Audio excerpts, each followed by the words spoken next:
Via. Hello, good afternoon here from Milan to a Raffles Monday Raffles talk. I'm the course leader of the Fashion Design Master's course, and I'm very happy to have here on the Monday talk Cako. He is a fantastic fashion designer and professor here at Raffles too. He's right now at the moment doing the tailoring project with the master students. It's been a great pleasure and honor for me to get to know Cem. He is a great fashion designer with particularly impressive ability for tailoring. He has studied at the Royal Academy in Antwerp, has done a super career, has been around the world, has met the most interesting people, works for the theater and opera as well, and is a very inspiring guy. He is full of ideas and full of passion for our cause, for fashion in general, but for the world and for society, I feel. And I think he's going to give us a very inspiring talk now. Your word, Cem, and I'm here and very curious what you come up with. Thank you, Arthur. Thank you very much for introducing me so sweetly. So everyone can see me? Yes, I think it's. So hello, my name is Cem. Arthur said already a lot, so I'm teaching at the Raffles Academy. I started already last year, so it's my second year. So I'm doing the current project on tailoring, just as Arthur said. And beside that tailoring idea, I involved a very interesting person, Bradley Dunn-Clerks, who is into technology and fashion. I invited him to the course to go with me also through that idea of digitalization in fashion design and also sustainability and the idea of how the future of fashion design will look like. So we're doing a kind of interesting tension between craftsmanship of tailoring and also creating ideas of technology into fashion, and you know how this interaction between those two fields. So for this talk, I decided to go in that topic, really talk with you guys about that. So, and the idea was at the beginning to do a presentation, just like a normal presentation with PowerPoint or Keypoint, but I was like, okay, no, I'm not going to do this for this time, and I decided to kind of already catch up and jump on the boat for the current situation in fashion as we work now in the last 3 months. So basically what we're doing sitting at home and doing our phone calls and Skype calls and Zooms and Teams and all these different things, which I will say now digitalization and technology and helps us, to kind of at least do something here. So, and with that idea, I thought like, okay, let's just, take that, and bring also some people in for this talk, interesting people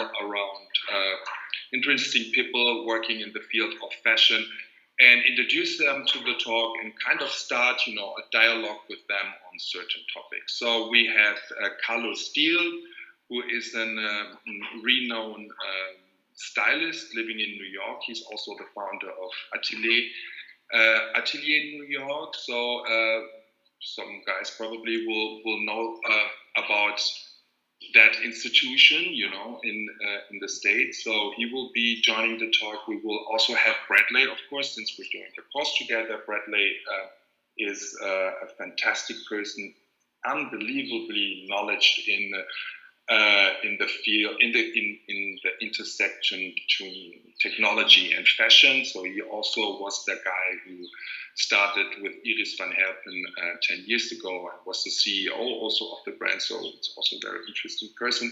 And then lastly, I will also call in Sabrina. Sabrina is a very dear friend of mine. She's also a professor at Raffles School. She will do the next course in July. And that's why I thought like maybe we end with her, because we're already going into the July project, so it would be nice to also introduce her. I know Sabrina since very, very long time. We studied together back in Belgium, in Antwerp at the academy, And we also have once in a while interesting projects together in the teaching field. So we started that teaching project last year with Raffles, which was really great. And then we did a couple other ones. So she will also come in. So, but maybe I can call Calo. Calo, are you around? Yeah, I'm here. Oh, wonderful. Maybe you can turn people. Hi, Calo, can you hear me? Hey, Jim, yep, I can. I hope I could introduce you well. So maybe you say briefly something about you, and then we start our. Oh, maybe let me say something here. With Calo is in the last 3 months. I mean, I had a very intense time with Calo. Still, we were talking a lot on Skype. We're doing this already since I think 4 years now. No, Calo, that we kind of meet like at least once a month or twice a month to just go through what's interesting right now in our business. So, but in the last months were really intense. We were talking a lot. We were also coming up with that idea of sustainability, where people also talk in fashion more often and more often and more often. So.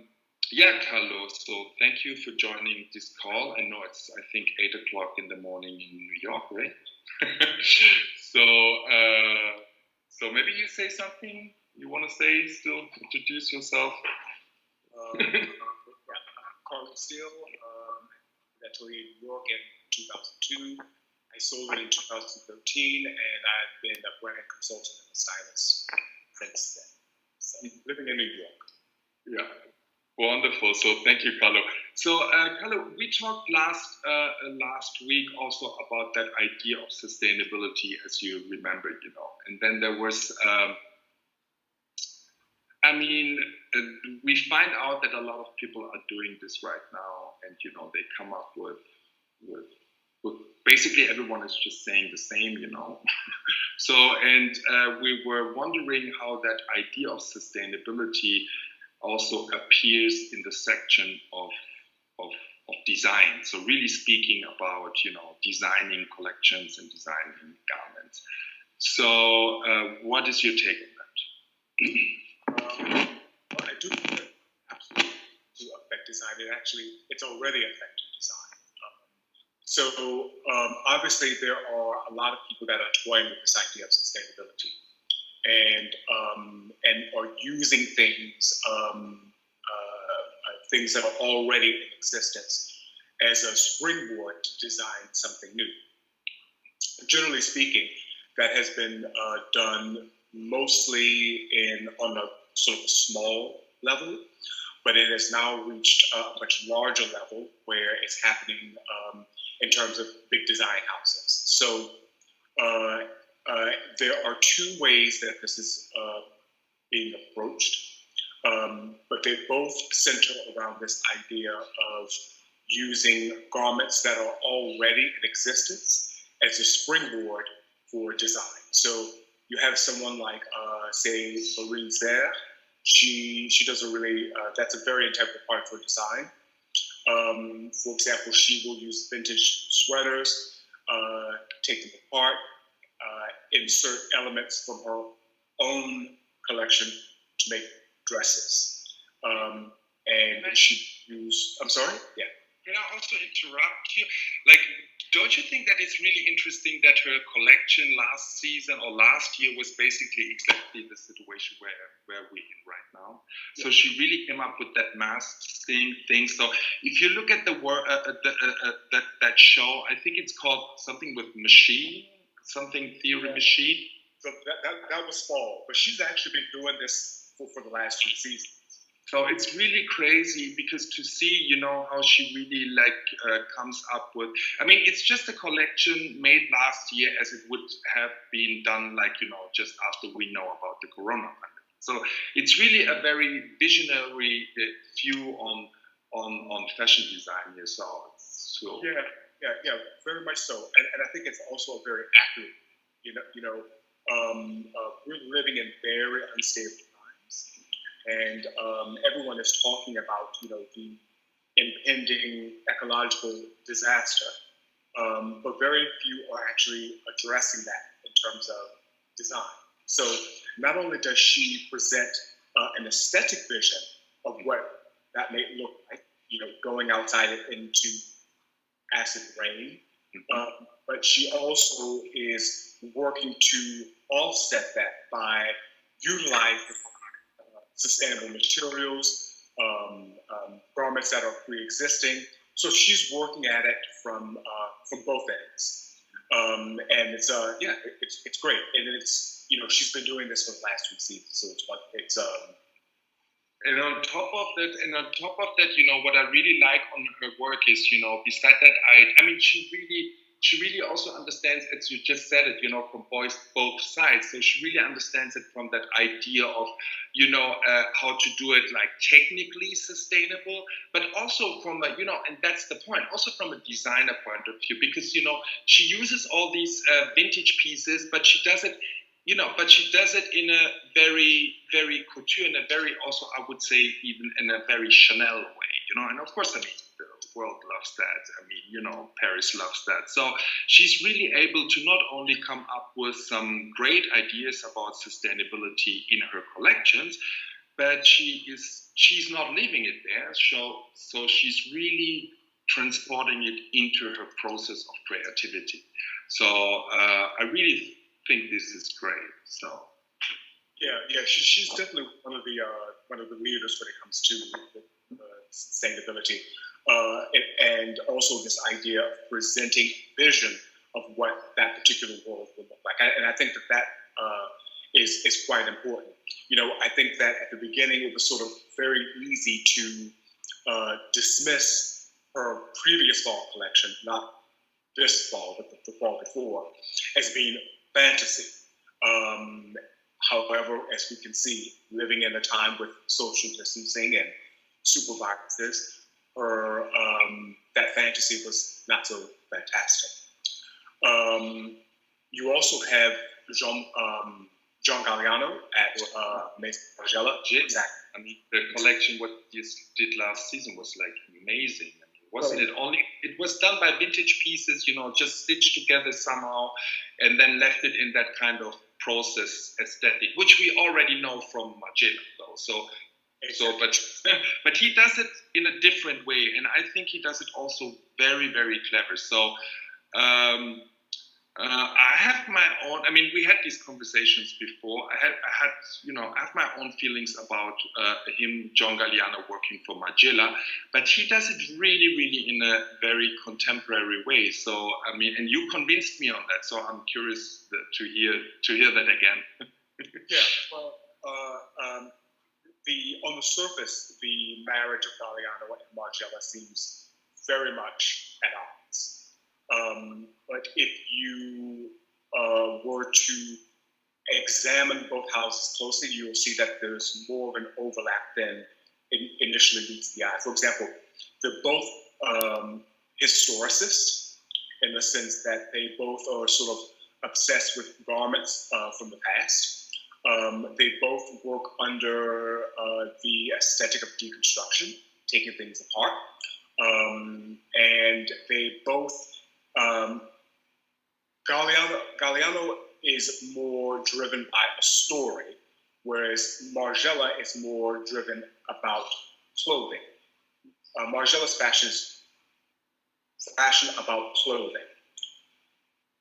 Well, what do you think how is doing it, in the context of sustainability? I mean, we looked at Marine Cyr, we really find out that she's doing that she's combining really the technical and also the aesthetic part of it. So how would you say that for Galliano? So, and that idea of... Yeah, for Galliano's last collection, what the pieces that you saw on the catwalk, a lot of those were actually vintage garments. So they were vintage garments, which charity shop finds, which the team explored with either deconstructing them, removing the lining, and sort of freezing that that moment of exploration and putting that on the catwalk. This idea of taking out the lining halfway and then just leaving it at that. So those are actual vintage pieces that you're seeing, and you cannot get any more sustainable than that. There is those pieces are already in existence, and they are simply reworked and sold as one-off pieces. There are wicker baskets that he used in the collection, which were also sourced from the 1930s to the 1970s. They were restored, and those are also being sold as sort of one-offs. So I think what we're having here is we're having this dialogue about scarcity and rarity being the new, and one-offs being the new luxury. So that it's not something that has to be new in the sense that it was produced by a factory. So luxury can also be something that is already in existence and has been touched by hands, re-explored, and then resold again. So his approach is, it's equal to Marine's there, but he doesn't have the same vision of this sort of dancing in acid rain. It's a little beyond that. So there was also this interesting article. I think it was from Vanessa Friedman at the New York Times. Was it her? Yeah. When she talked about that future idea of fashion where people really want to feel the effort and the hands of a designer on that piece or on the actual piece again. So I think with Galliano is this really a great example of how he puts it together in a new way. Because the thing is, Margiela did that already. So he's like, it's a great thing because he's in that identity, within that identity, but he's also doing it in he's using it in a contemporary way, with the new topics also. So I think those two designers do a really good job there.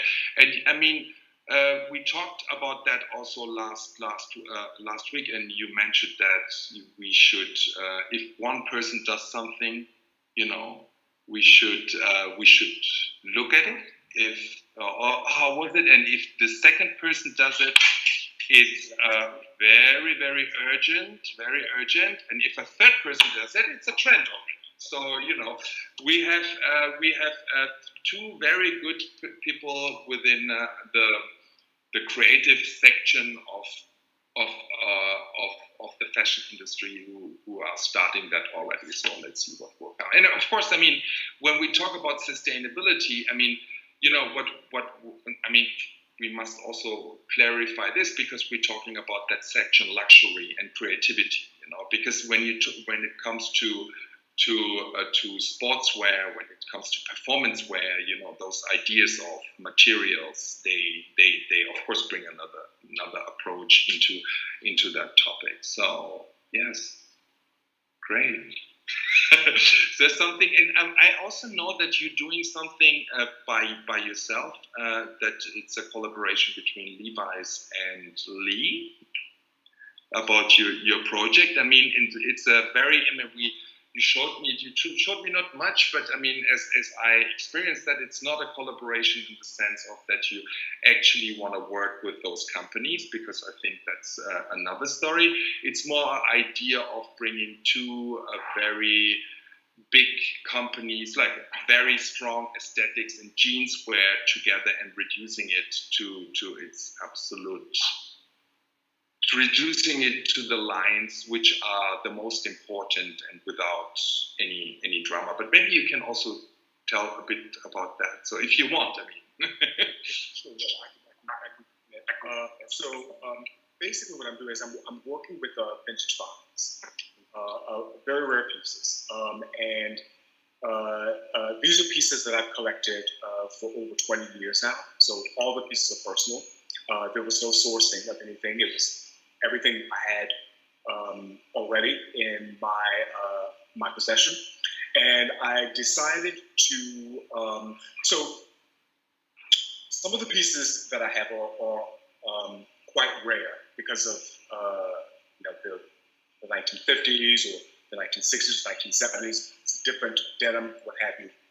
But I wanted to give them each piece. I wanted to give them additional function. And therefore increasing the value of each piece. So by doing that, I combined pieces from Levi's with Lee in a way that will enhance the performance of the particular garment that I'm working with. So there were several parameters that I used. One is that this is not about design. Number two is that each garment must function precisely the way they were designed to function, and that any sort of merging of the two designs has to be based on this idea of giving it additional function.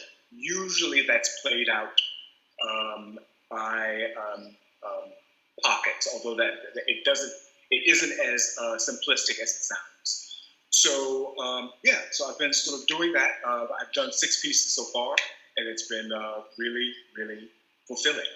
So it's the idea of you really taking the idea of sustainability in the sense that you're using something what you already have. So you're giving something which is very old a new function. So that's already something we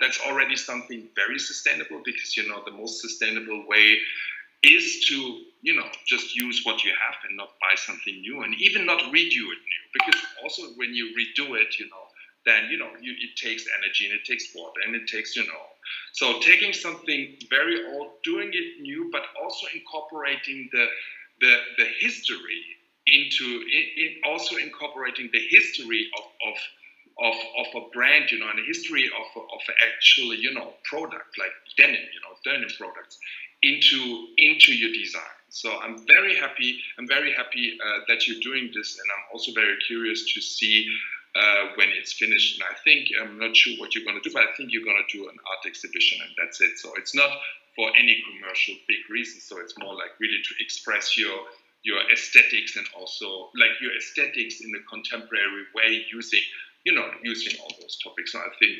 that's the main idea behind it, right? So thank you, Carlo. I mean, it was, as always, interesting to talk to you. Thank you also for joining this call, because I know that, you have tons of other stuff, things going on. So, and also thank you for that early call also. So it's great that people have the chance to hear your thoughts. So thank you very much. So. Thank you, Chairman Jack. Thank you for inviting me. Thank you to the Raffles team for having me. Yeah, this is very, very, very exciting. So, hang around, okay? I'll turn my camera off, but I'll definitely. Okay. Good seeing you. Okay. Yeah, thank you, Carlo. Bye-bye. Bye-bye. So that was Carlo Steele. So about the idea of fashion design, and also with. Incorporating that, looking at sustainability and looking at 2 good, very high-end creative designers who are doing very well in that section. So next one is Bradley, and Bradley is, as I already said at the beginning, enormous knowledge person when it comes to technology. So Bradley, are you around somewhere? I hope so. I think so. I am around somewhere. Floating around in different countries. So thank you, Raffles Academy Milano and Sam, for having me in this group call. So, Hi. Thank you also for coming. I mean, we're doing that recent project together, and I think you just had the class with the students. I mean, we in the master class. So, but you also had a call, I think, because today the Fédération de la Haute Couture and de la Mode is launching its digital platform, as you told me. So you're also part of really into that team and pushing very good designers. I mean, you already proved a lot with Iris van Herpen being the CEO of the company, and also you're doing very much also with Yuima, who is also a very good friend of mine, since we studied together at the academy. So Bradley, thank you for being with me here. You're another very important person for me for this conversation, because I believe that you have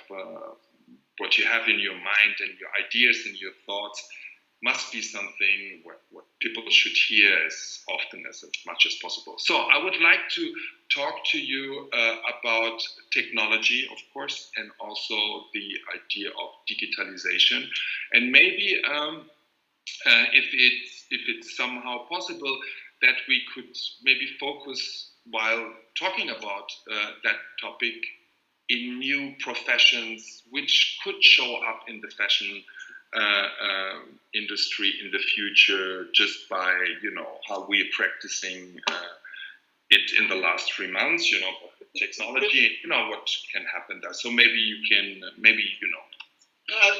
especially in the fashion industry, it's too traditional. If you compare the last 20 years with the video, the graphics, or the music industry, when they have at least the tools, better tools, that is helping them to produce something creative, the fashion industry was quite behind. I'm not only talking about creative part, about the tools they had, but also in general, the traditional way of how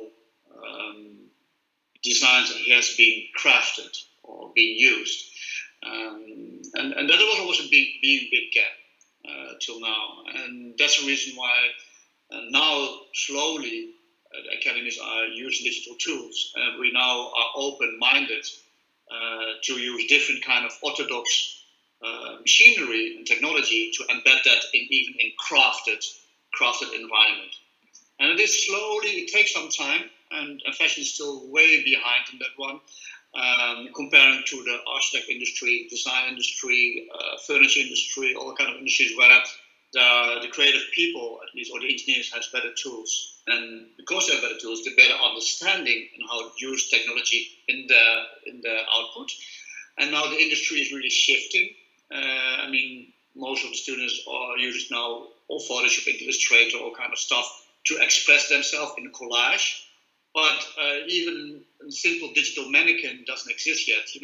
If you have just a standard mannequin, and if I have a mannequin like this here, very simple thing, and I have a pen, and I have to have the curves, and it goes straight away in the pattern curve. Yeah, of course.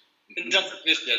That could be very helpful. We're still lacking in that kind of technology, in at least the basic understanding, instead of talking about laser cutting, 3D printing, 4D printing, all those crazy machinery stuff, what is not necessary before, if you don't even know, start from the basics. Yeah, absolutely agree. If you talk about the future for fashion designers, yes, I think there will be a lot of things in that.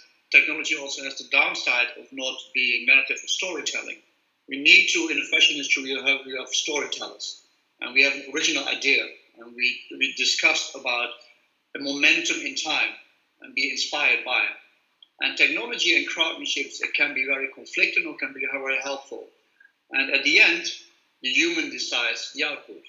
So in terms of future technology and future way of how we use materials, how we choose innovation or use sustainability or any kind of form that has to be not to be, different output, then there is a bigger, more place in diversity, not in creativity only, but use your education you have to balance out what comes out on the market and what kind of story is being told. And there is, from a wider range still, garment, furniture design, to picking the materials, still even the moment that you have your own opinion and use that way into choose or not to choose in technology for any output, material development or design development. And what do you think? What professions will bring the digitalization, revolution in the fashion industry? So will it be necessary? Like, for instance, I have in my mind, I'm always thinking of, if there will be. They probably must already. That must be already there. But that people, that there will be a certain specific field of, for instance, being a software engineer and developer, but before you need to have a fashion education. that you can basically not, because the gap is and was always, bringing designers and tech people together, because their minds are different wired. So the communication is the most challenging thing. So I'm thinking of some new ways of jobs where people write softwares, but they do fashion before, that they can just understand. Because what you just showed on the doll, on a dummy, like imagine, if you take a pen and you draw on the dummy and then your pattern comes out, the moment when you said that, I was like, oh, it would just make my life so easy, It makes your life easier, and also the output for the person or the production company knows exactly the curve. So coming back to your question, look at plastic surgery, this background. If plastic surgeons would have an artistic background, then we don't have crazy faces. It's true. Yeah. So the technology is same with engineering. The fashion industry could maybe go a step forward, not at the end first, but a step backwards in terms of helping to create software or helping to work machines, and means that the output or the thing what is necessary much more compliant, shorter to the needs of this industry. And that is already starting. You see a lot of creative people who graduate from any academy helping architects, helping engineering in terms of Autodesk software in California, helping now because of 3D printing from, why I see two lines, I want to have like draping. This is 3D printed, what you see here. This is a long time ago. This is was one of the first 3D printed dress on the runway from Eastern Haven. This is like a cloth where we want to combine to what are the shapes like to be done. This is all 3D printed. Okay. And the lines could only print 3 millimeters. And we said, no, come on. We as a designer, we want to have 1 millimeter. And the engineer didn't understand why 1 millimeter, 2 millimeters, this difference would change aesthetics. Yeah, that's the challenge. Yeah. But then, if you talk about the industries, if you have people with the education, the design education, who understands fashion proportion around the human body, female, gender, free, whatever, children, old men, doesn't matter, but to understand that details takes care of 1 millimeter, then the technology engineering will be much more open-minded and much more helpful. But not only that, I think also especially students and people with industry, we are missing a very, very broad way of crossover sessions. You see now, the last 5 years, if you Premiere Vision, the amount of resources or materials, what is normally only used for architecture, interior design, and other kind of stuff, the car industry is pumping slowly back into the fashion. And the industry, as a car, the traveling, the hotels, the leisurewear, all kind of things are an open market for the fashion industry to dive into it and use your education and to collaborate with them. Same with the science. What you say, engineering and science have maybe 5-year development time, but fashion only 3 months. If we can close that gap, if we can help them, then the technology innovation part could be much more rigid, and maybe we could help engineering software. Hey, those 2 years, stop it now. You can already go backwards because we don't need that, or it is a nice gadget, it's a nice material. We're not going to use it. So yeah, and bringing back the early stage in the innovation part will help now that we become less rubbish and less gadget and less shit on the market. And what do you think how technology could help the fashion industry to be more sustainable? So what do you think, which part, it's a wide range. I know, we could talk about this, I think, we're already talking about this since weeks. The discussion we had about Michaela, about the upscaling, and also don't forget about legacy. Michaela company already worked with H&M before using old, if you talk about... And the upscaling part, the sustainable part, is not only about materials, it's also about make on demand, less storage, not a local production, using technology and not shipping something from China by ships 2,000 miles going to Europe. And don't forget that we always want to have appealing stuff. fashion is about design, is about the moment, and is about, is this cravat 5 centimeters or 10 centimeters? Yeah, it's all about this momentum. And if you go from trend collection to collection, it doesn't mean that your fashion design point of view is sustainable. So if you start with sustainable and you don't want to have your things outdated, start from there. That's the very point. Without using material, without using any stuff. And I think, especially with innovation, which could help us now to do local production, use specific materials that is not environmental proof, because the designers still have not the option to choose the right material because they're not educated. So that's why technology can help us to choose, and maybe also new materials can define new shapes, where the designers are more willing to use that kind of things and use technology as a way of creating new shapes to be more appealing and more sustainable. I think, absolutely. So, Bradley, thank you very much for joining this call. It is always my pleasure to talk to you, of course. And I talk to you later, and I also see you tomorrow in class. All right, okay. Thank you. So, Bradley, that was the take on Bradley. Very interesting guy, always interesting to talk at, and from when it comes to technology and digitalization. So I think we're already, I think I need to hurry up also. Okay, so next one is Sabrina. Sabrina, are you around somewhere? Can I see? Hello. Hello. Sabrina is coming. Hello, Sabrina. Can you hear me?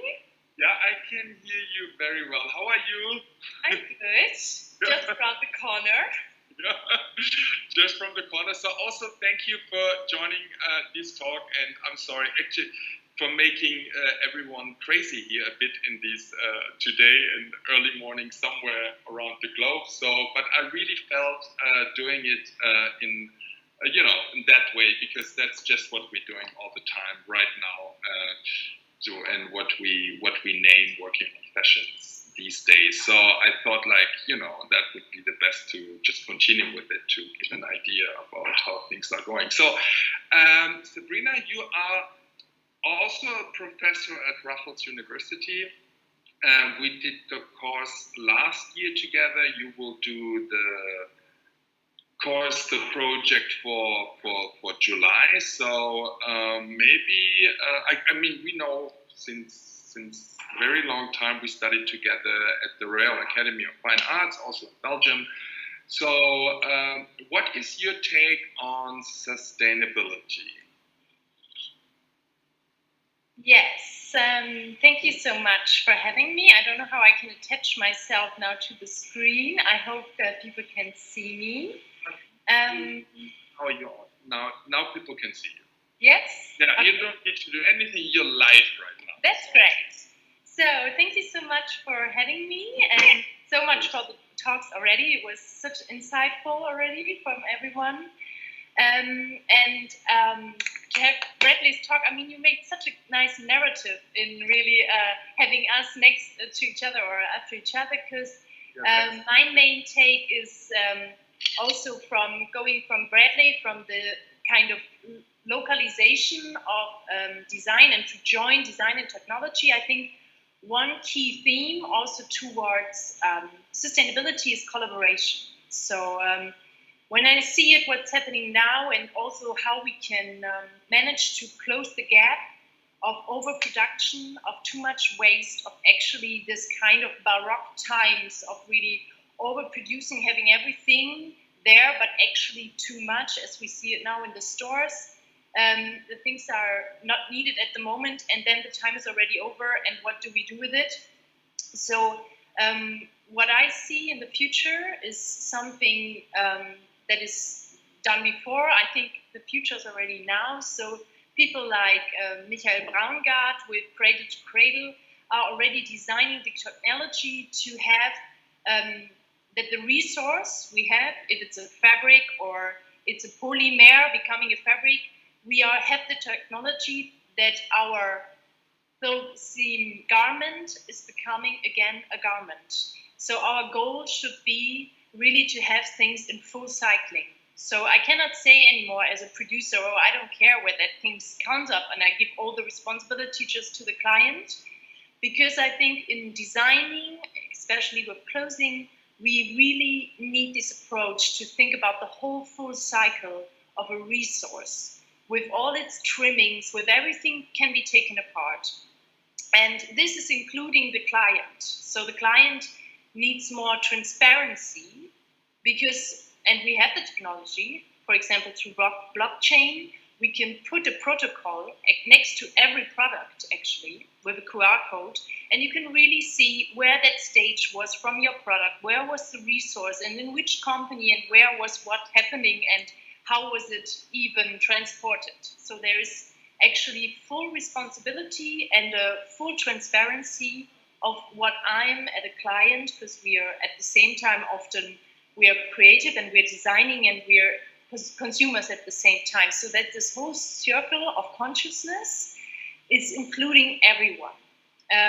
For example, what I see, a dear friend of mine, she has a PhD in fashion technology. Annette Marx, working for the Swiss company Schöller, and they developed a jacket, and they would develop more in a really collaboration with 8 companies joining together to have a wear-to-wear jacket. So this jacket has a lamination, it's waterproof. Now the first run goes for workwear because it has to be very stable. And the lamination, you can soak it again and you can fill or put the lamination of the jacket fabric apart again and have it again into a granulate, even with things where a bit broken or destroyed. They can get really out of the garment the resource again to make a new yarn and garment with the full cycle of every company included, really joining its part to make this doable and to produce zero waste. And I think this is kind of the future also for students to think about, if I do something from an aesthetical part, is that whole thing aesthetic for everybody involved?